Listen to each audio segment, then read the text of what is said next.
Master Obi-Wan Kenobi. I regret to report that both our Jedi Order and the Republic have fallen, with the dark shadow of the Empire rising to take their place.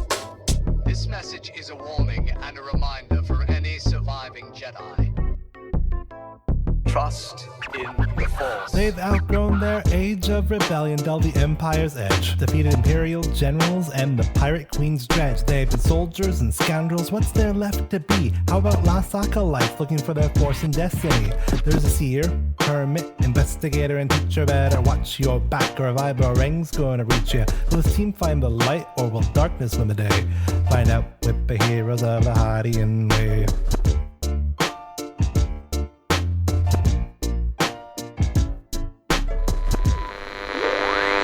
Welcome to Heroes of the Hydian Way. This is a Star Wars actual play podcast, and we're playing in Fantasy Flight Games' Force and Destiny system, using the Chronicles of the Gatekeeper adventure as developed by Tim Cox and Max Brook. And this is Koba's Force Vision for Act 1. The camera starts off looking at one of the two cargo bays of the Silvered Shell.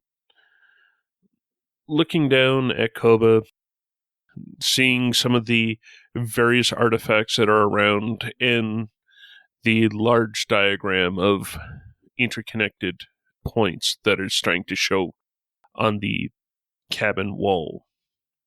Then the focus fades a bit, and it turns to see Koba of seemingly a few years ago, sitting on a chair behind a desk. Camera zooming in, everything's in black and white. Koba has a fedora on for some reason. Mm-hmm. He's looking at something on his desk, and then he kind of like half looks up almost towards the camera, but it's clear he's just sort of staring off into thoughtfulness, ruminating on something. Felt like a day for rain, but it never rains on Coruscant. Center of the galaxy. Planetary weather control system ensures that there's always clear skies, at least meteorologically. You never quite get used to it if you've lived anywhere else. Malastare has frequent rains, hot, humid, and wet. But on Coruscant, the rain only exists in the heart, in the soul, in the dark places where everyone who lives on this sprawling city planet hides their secrets and their shames and their darkness. Nothing grows here, it only festers. I hear the outer door of my office open. We technically have like a reception area, but we had to let the droid go a while ago. Not enough credits for power cells. So now it's just an empty room, a barrier between me and the rest of the world. A physical one, not unlike the emotional one I put up between myself and everybody else.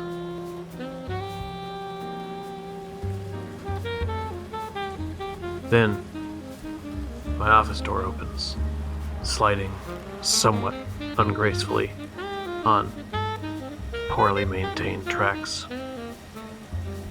And she walks in. Tall, scaly, dressed in some sort of... I couldn't really decide if it was a robe or a dress. But it was red. A sort of garish red, the kind that makes everything else seem gray. Are you Koba? That depends. Are you paying? That depends on just how good you are. A few possessions of mine went missing. I'm looking for the right man to retrieve them. We see the woman in red pull a data pad out of a small purse, place it down on Koba's desk where we see an image of 3 crystals. Koba, however, is sort of idly staring off at, it seems, something maybe in the drawer of his desk, but in fact it's more contemplative. And man, what is a man? He's not saying this, he's just thinking this. He's monologuing in his brain. This is narration. I'm just blundering through this life like everybody else, taking credits to pull deductive tricks. But you make connections. Koba then refocuses on the situation and takes a look at the datapad. What do the items look like? The items on them are 3 crystals that are somewhat teardrop shaped, but very hewn, not polished up. Mm-hmm. Somewhat jagged, coming to a point. Look kind of kyber crystal-like. They went missing down in the lower levels. Their value sentimental or financial?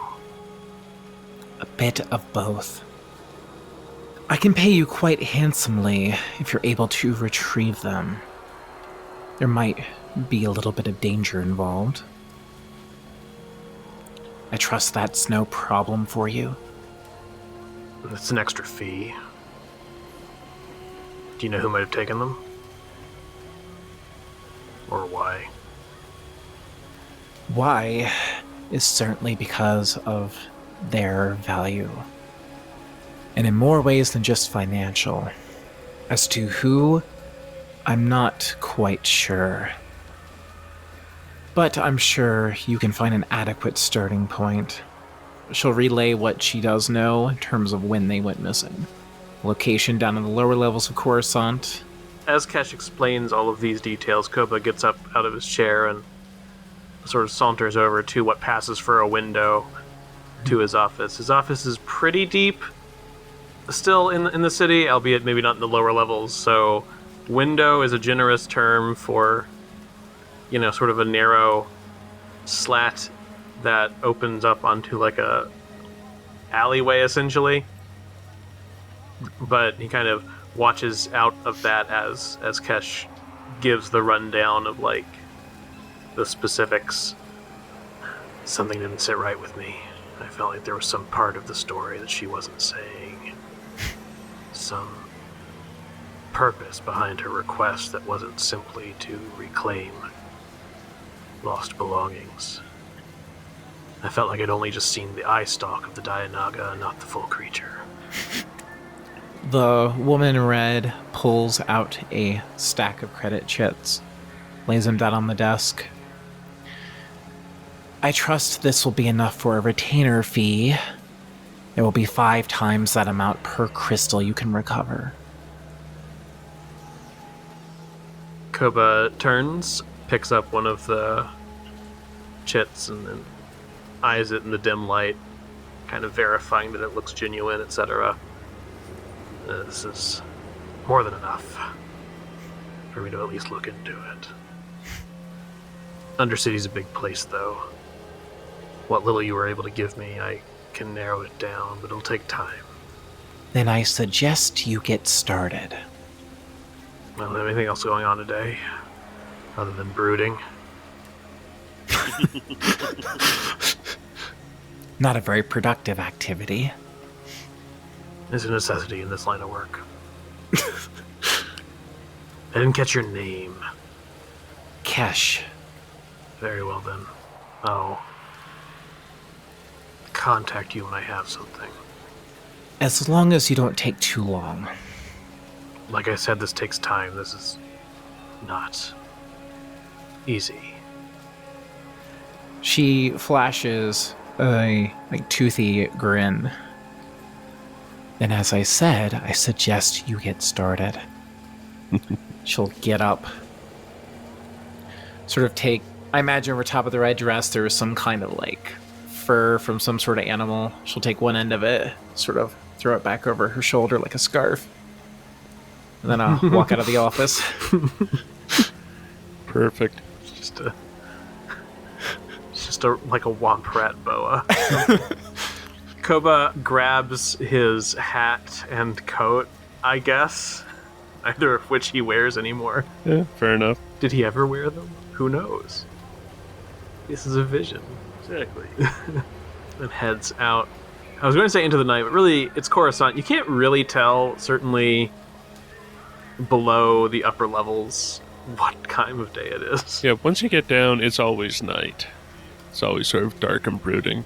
So yeah, we see Koba emerge from one of countless relatively indistinguishable towering structures, some many dozens of levels down from the kinds of places where you would find senators' apartments and things like that. You know, the stuff we're used to seeing with Jedi and so forth is all way, way, way, way, way up above all of this.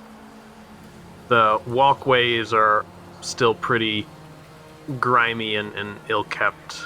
There's flickering neon here and there, old signs, and the hollow is poorly maintained for various dives.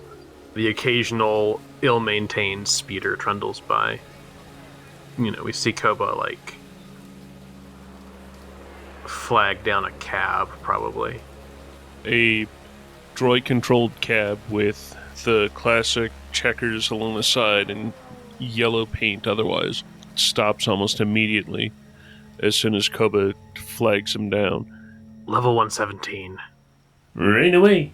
And takes off into the flow of traffic. As we rode down to the lower city, I tried to piece together what little I had to go on from this cache.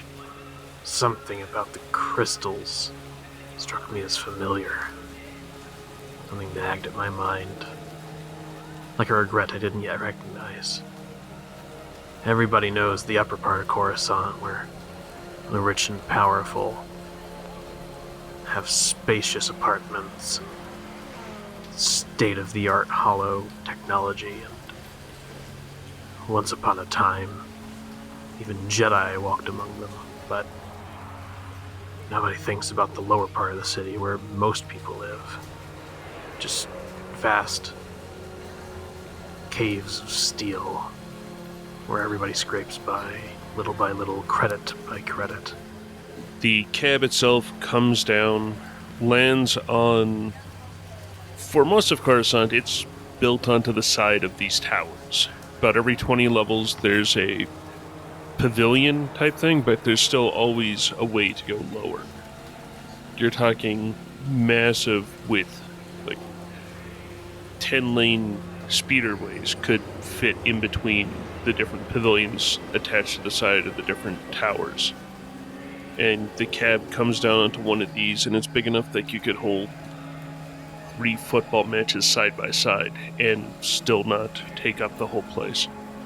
The cab comes in, pauses for Koba to get out, and as he does, it just flies away into the stream of traffic again. They're underground, such as it is, flashing hollows, purveying almost any sort of thing that a person could want. From the semi-legal to the completely illegal. Storefronts and street vendors around. And there off to the side, a little tuk-cat scurries around into an alleyway. I try to stay out of the Undercity as much as I can. It's a dangerous place and I have a few enemies, but when it comes right down to it, this is where I fit in the best. Someone like me, somebody who's done the things I've done, made a living in righting wrongs by wronging the worst people. That wasn't a good phrase. Let me start this narration again.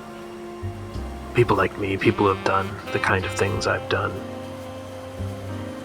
People who, by necessity, have to carry a deadly weapon or 2 or 3 just to go about their daily business. We're not suited for the sunlight and the gleaming towers of the capital of the Republic, where we get by better here. The rules are clearer, simpler. And as a bonus, the Empire usually doesn't come around to mess anything up.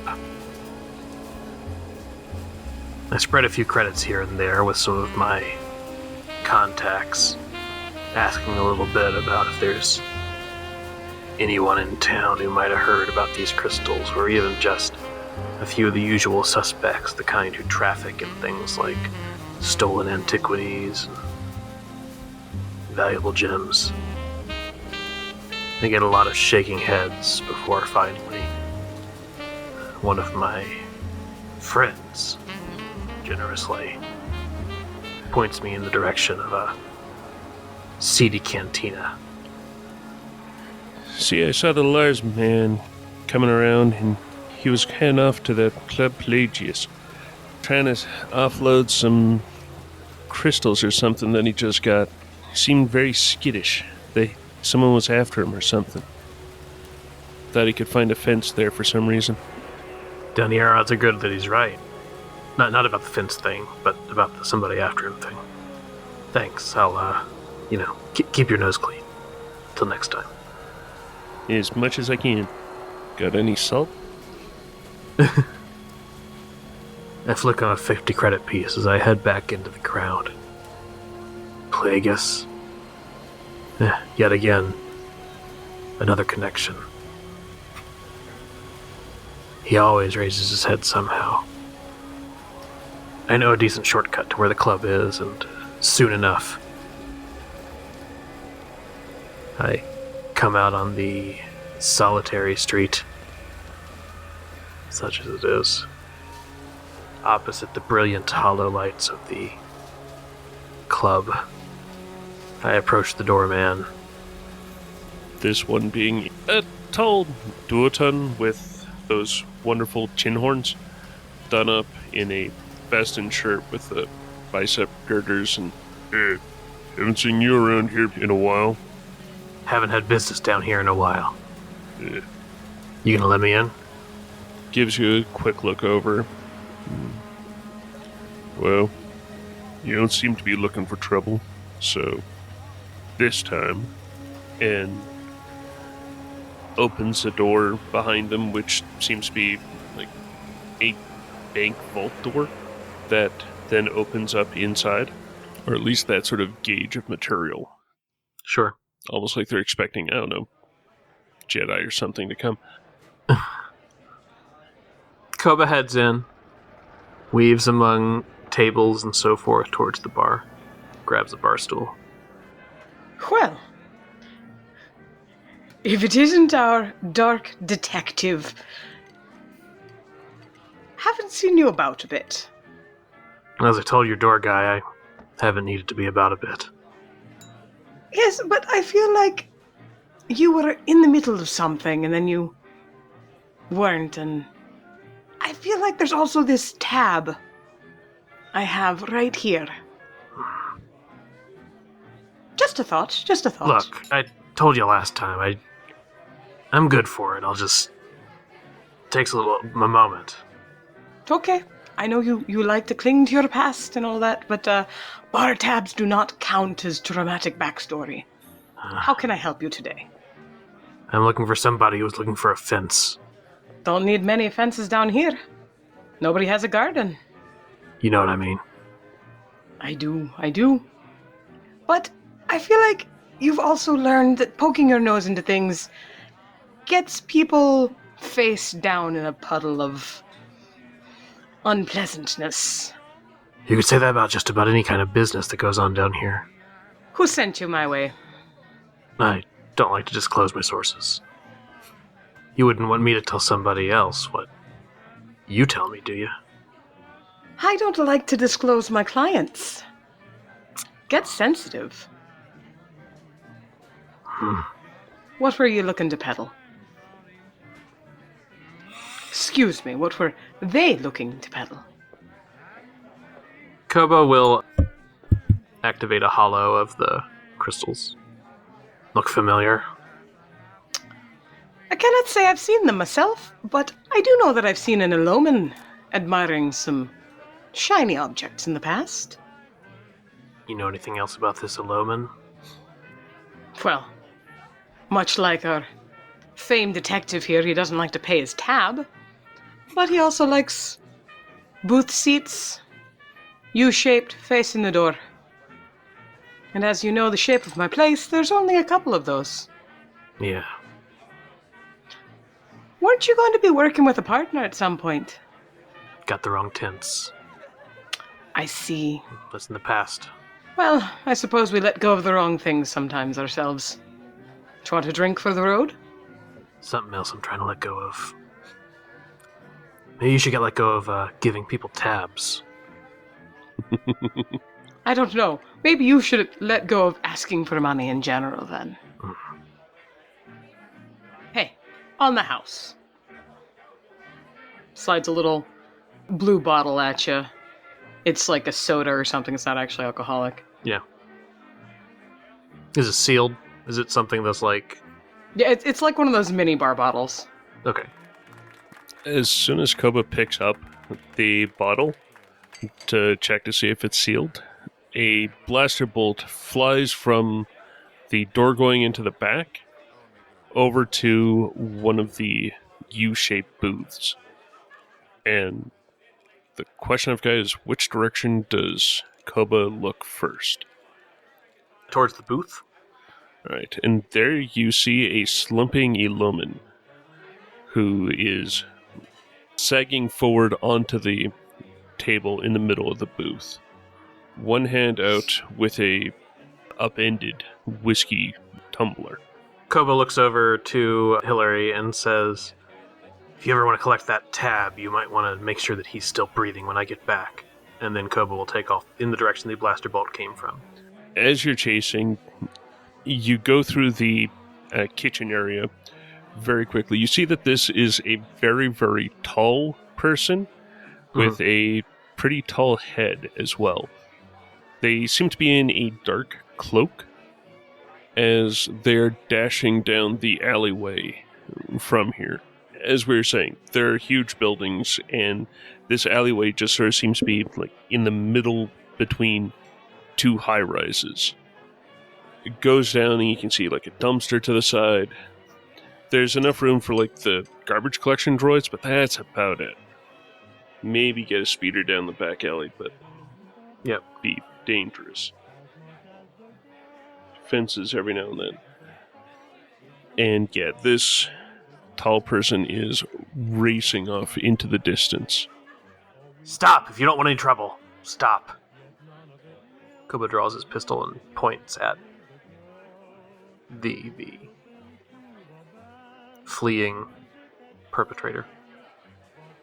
If they don't listen, he will fire off a shot or two. The being doesn't stop. They just keep going. And it almost looks like they're bounding in a way that most normal people couldn't. They're pretty tall to begin with, but it looks like they're like running on the moon or something like that, where gravity seems to have a tenuous grasp on them. Seeing that he can't really hope to keep up, that they're well out of range of any weapon that he has on him, Koba goes back inside to check on the Eloman. When you go back inside, the question is, would everyone around have been trying to keep him alive? I mean, Hillary would have, but I don't know about Vision Hillary. Probably. Okay.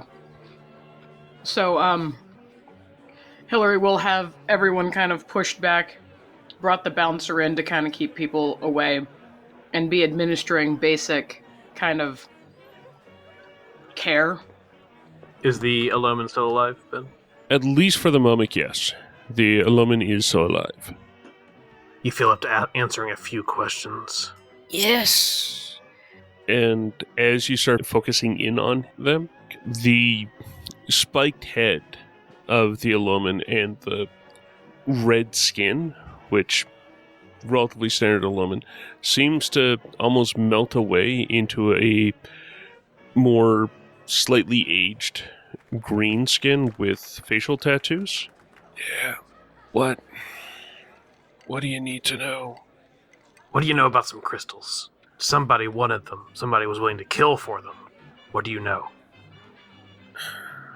I was only able to keep one. They're too much trouble. All they do is drag you down. They sap your life from you. And he reaches into, like, the breast pocket of the shirt underneath, pulls it out, and there you see this glowing yellow crystal as he holds it up. Like, had a good score, but now... Did you steal these? Me and my partner. Who's your partner? Sorry. Can't give him up. He is protected. It's too much. I was to meet him at the docks. We were supposed to get out of here. But... Alright. I'm gonna take this crystal off you. And he takes the crystal off him.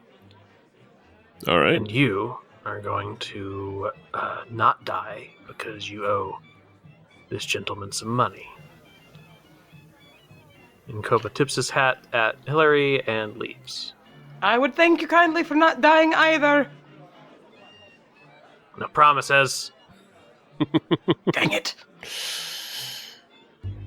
With the being in the cloak long gone, the only lead I had was the docks. But who could have moved like that? I've seen a lot of different beings do a lot of crazy things on as many different worlds, but here in Coruscant, ironically enough, a lot of things are fairly down to earth. But I've never quite seen anyone, at least on a planet of this gravity, move in such leaps and bounds. It's a big galaxy, though. Who knows? I have a lot of time to ponder things as I head for the docks. It's a little bit of a trip, and now that I know that somebody is willing to open fire in the middle of a club, I'm being extra careful. I feel the crystal in my hand. It's strange, but not obviously dangerous. Stick it in a pocket for safekeeping for now. Maybe I'll at least be able to return one of them to Cash. What happened back at the club was regrettable, but all too common. Sometimes what begins as a regular day of minor law breaking is the last day of your life. I guess we all knew that when we chose to live this way. If indeed it was a choice. These days I'm not sure anymore. Maybe it's just destiny. When I think I've put enough blocks between me and the club to risk public transportation, I grab a hover tram the rest of the way to the docks. Ka-ching, ka-ching, ka-ching. Yeah. Whee! I scrutinize the press of beings in the tram car with a sort of watchfulness that one gives to the clock at the end of a long workday. None of them look remotely tall enough to be the being I'm after or anything close to it. None of them look overtly like they're up to anything. Well, no more than anyone's up to anything. When the tram arrives, I get out without incident and head the rest of the way towards the docks. I smell smoke and heat and see that one of the warehouses seems to be on fire. I pick up the pace. When you get there, you see one of the Coruscant cargo shuttles, like 2-3-story tall things, on its side, half plowed into one of these warehouses that's right next to one of the large landing fields where something bigger than a curling Corvette could land. And the shuttle and the warehouse seem to be on fire. For some bizarre reason nearby, there's a somewhat large, I don't know if it's a reflecting pool or something, but large body of water that is a nice betterment that people seem to have, though that was the idea. Now it's a little bit more scummy, and the pollution of the area is sort of seeped into it. Yeah. There's just kind of a sheen of oil on top of it. Tiny bit, yeah. Koba looks around for anybody who might be able to tell him what happened.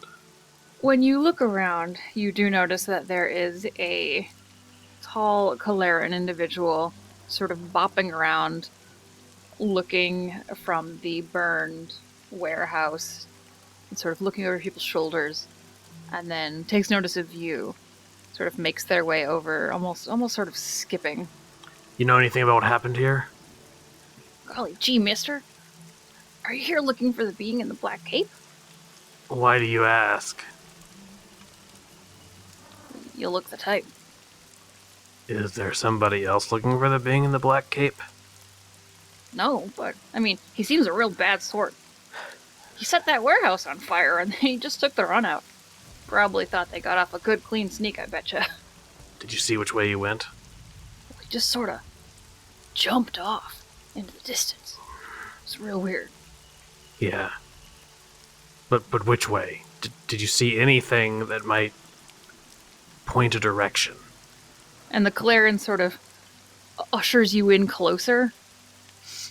I didn't notice what direction we went in, but I tell you what, mister, I saw something. I did. Aren't you gonna ask me what? What did you see? I saw them drop something down into that water. Koba looks over at it, kind of scowls a bit at the state of the water. And, you know, Doug's... They're arboreal, which is not the same as aquatic at all, so, like, you know... Before you can even get off a good internal monologue, the Kalaran, dressed in, looks like dock workers' clothes, sort of pops right up at your shoulder. I could go swim down and dredge it up for you. If you've got the cabbage to pay me. Cabbage? Mm. We got 50 credits. That do. I don't need credits. I need cabbage. My buddy Gudge here needs some food. Who calls credits cabbage anymore? This isn't some old hollow vid. I'll just go get it. And the Kalaran individual dives into the pool. They're barefoot. Clearly aquatic. Is Gudge staying up here with Koba? Or is Gudge even here? Or did Skip just refer to someone who... Gudge would probably be here if we're thinking this is Koba's vision. Gudge stayed up. Gudge is Gudge as Gudge appears in reality. Yeah. Just sort of hovering. What are you looking at? Quark? Thank you. Quay. The young dock worker was strangely enthusiastic. I wasn't sure if I should be grateful for this being's naivete or concerned that he's up to something, trying to catch me off guard. There's an old saying that goes, and Not ultimately that much time passes where you are awkwardly standing there with the vaguely sort of working Gudge when the Kalaran pops back up out of the water. Big smile on their, as much as a Kalaran can really smile, they've got kind of a strange face. And brandishing a slightly oily looking now green crystal. I betcha this thing's hot. Koba holds out his hand for it. There's a pondering, and the Calarian looks at Gudge. And they both nod, and the Calarian hands it over. Koba tosses Skip 100 credits. Thanks. Yeah, I'm not gonna complain about that. You know, you don't really seem like the type that I usually find down here. Maybe try and buy a ticket off this planet. This planet's great. Spoken like a true tourist. There's a scowl. And the Calarian just sort of grumpily snags the credits out of your hands and skips away. Grumpy skipping. The grabbing was grumpily. The skipping Yeah. was returning. I knew the kid didn't want to hear what I had to say, but I've learned that sometimes being harsh was the best way to keep people safe, keep people out of the line of fire, keep people away from me. I only had a little to go on for where the being in the Cape might have headed next, but at least I had 2 of the 3 crystals. If I could track him down, that might be 3 out of 3. And a big payday. I find a dock security foreman who's willing to look the other way while I access a little bit of the holocam footage. Managed to find the direction that the being headed after they set fire to things.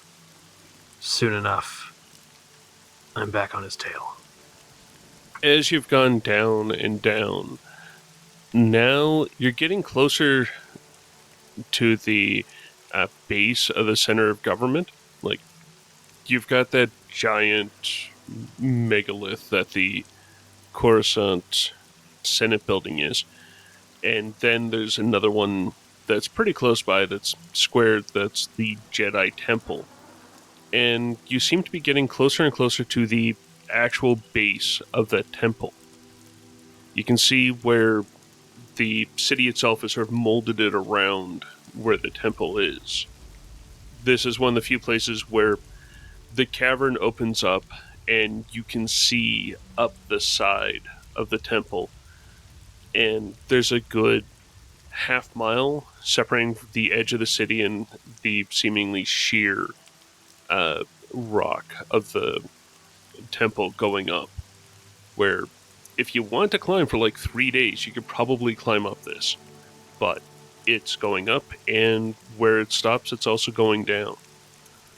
But as you keep chasing this guy, you find this cloaked person. They're standing next to a tall statue in this fairly large clearing. The statue itself looks like it's been weathered somewhat furiously in however long it's been built. The face itself has been rubbed off. It's had so much rain on it. And it's standing there just like a fairly generic-looking humanoid. They're standing there at the base of it, cloak billowing in some breeze that you can't really feel. And they're pointed at you with seemingly glowing, I'll go with purple eyes. I see you found me. Funny, I thought that was what you were trying to avoid. Mm. Then again, I bet you could have made sure I couldn't follow you if you really wanted to. Mm. A good deduction. You have something that doesn't belong to you. What makes you think that it belongs to you either? It doesn't. But I'm working on behalf of someone it does. Mm. What makes you think they deserve it any more than you do? I don't care. In it just to find out who it is? I'm in it because I need the credits. But I admit, after all of this trouble you've gone through, I am very curious these aren't just precious stones. There's something more, something in the emotions kind of upward in generally encompassing the Jedi Temple. Something more mystical. You could say that.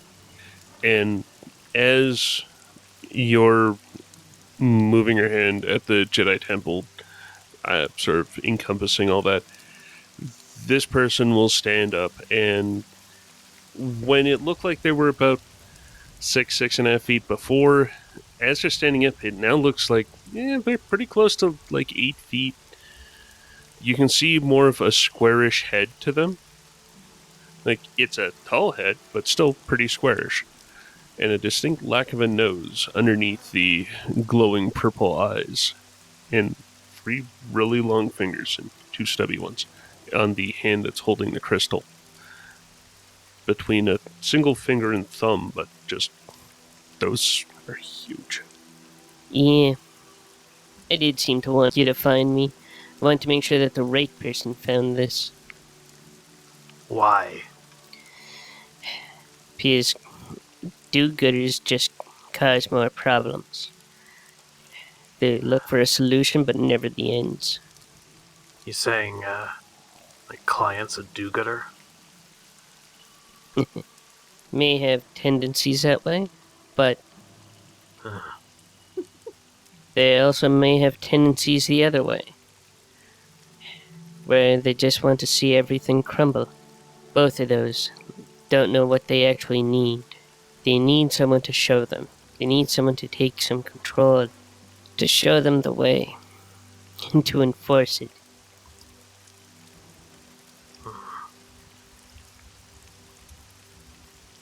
You don't think that's me? Yeah?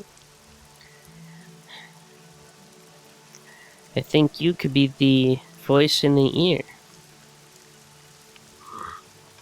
Pull too much towards chaos, and the galaxy burns. Pull too much towards structure, and everything is frozen. You seem to be one who wants to make sure everything still moves. I just want to understand why it moves. So that we can take the right action. There's a lot of people in this galaxy, most people, who don't care. That's kind of an overwhelming majority. I don't know that I can do anything.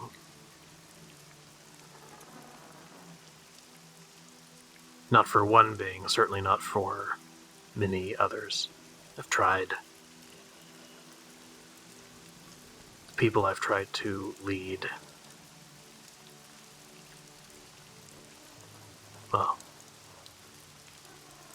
they're not here now, are they? So, Is it because of you? Because of them? Or because they were led into something that costed? Because sometimes the cost is worth it. Sometimes the cost is everything. And he looks up at the temple, shaking his head. The glowing purpleness of the eyes seems to dim a little bit. that sort of cost just means somebody was stupid. Oh? It's never silly to believe in something. It's what gets you through. But it can be dangerous. Belief is always dangerous. That's the reason why you need to temper it. Temper it with reality, with other people, with friends. I've seen those around you. Even the ones who don't want to admit that they're your friends. But yes, they do seem to still care. What do you mean? Hillary? Skip? Not everyone Gosh. gives a tab out. Few would just jump into toxic waste site. But seriously, get that person to a doctor. They're probably gonna need it. Is this really happening? This isn't real, is it? This is some kind of dream. Yeah. More than a dream, less than real. And are you some kind of manifestation of my imagination, or? Oh no. I am definitely not one that was imagined. Though many would think that I was more myth than person. One might even call me a lost.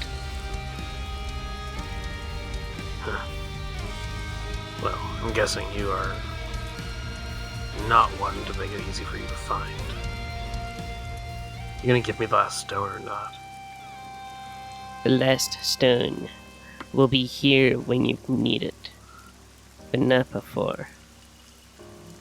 You still need to find more to dig into what actually happened, to find out some of the scars and consequences of what happened when everyone was young. For the myopathy of youth can lead to so many pains. Koba kind of snaps back to awareness in the cargo bay or something. Yeah, falls into his chair and a little bit to sleep. It's at that point where we deal with Koba's sixth conflict, Oh, right. I forgot we were doing that part. which I'm seeing Okay. currently you're at 53. That sounds Yeah. correct. Rolled a 2. And makes Koba go down to 49. Yes, good. Join me. I'm game. I know you are. Visions just make me so mad.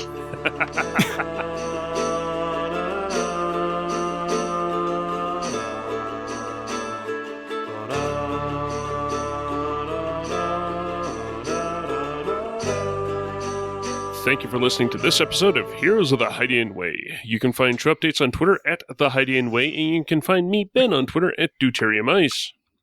Hey, I'm Ren. What little you heard of me this time, you can find me at Atomic Firebird on Twitter or my other various project updates at Make Believe Info. You can find me on Twitter at 12th Night. That's 12th and Night with a K. And I am LesLitGS at Twitter. And Leslie elsewhere.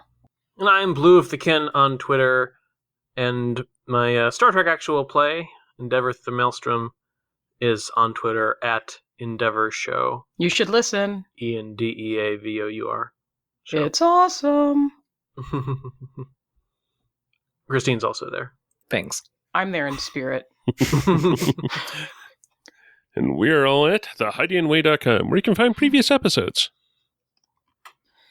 You can find more episodes on Apple Podcasts, Spotify, and Google Podcasts. Plus, you can really help us out by rating, reviewing, and subscribing. We're also on Facebook as The Hydian Way. You can holocom us at heroes@thehydianway.com. If you like what we do and want to support the show, you can find us over on patreon.com/HydianWay. Or you can give us any leads you have on the location of the one-armed gank at ko-fi.com/thehydianway in the form of credits. And maybe help Koba pay off his tab.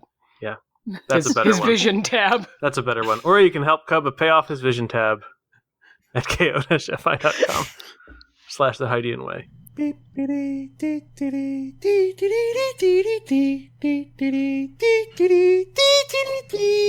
Yep, that's correct, Leslie. Thank you. I felt like I'd only just seen the eye stalk of the Dianaga, not the full creature. These metaphors are perfect. Yeah. Hillary's place. Do we have a name for that? Club Pelagius? Oh, you're right. We answered that question already. My My brain is... No worries. My brain's not exactly that great either. Yeah. That doesn't mean that there's a sign over the door. Yeah. It's just one of another gray entrance and a gray wall on a gray world. There's hollows. Yeah, this is the land of hollows. Yeah. Of course, this is the moment where we don't have a train. Yeah, I know, right? Yeah, that wasn't just me, there's rolling not even with one the over sounds. here. It'll arrive as soon as it's like too far in the past. Yep, it's okay. We'll all go quiet. Or whoever's quiet, whoever's training is, will go quiet. We capture the sound effect; it'll be perfect. Yeah. Edit and post. Yeah, not like I've got a Hey. dozen different train sounds. I have no idea how you ever would have acquired such things. Yeah. The sort of watchfulness that one gives to I need a metaphor. What's a good metaphor for something you watch? Clock. Play. Yeah. Is I supposed to talk? I wasn't sure where this was going. No, whose not idea this here. was. Okay. That was just Koba and Gudge were going to have a brief, just kind of like... Okay. Yeah, I think Gudge Cute talks moment. and we'll talk into your vision. Right, Yeah. that's what it was. Yeah. Okay.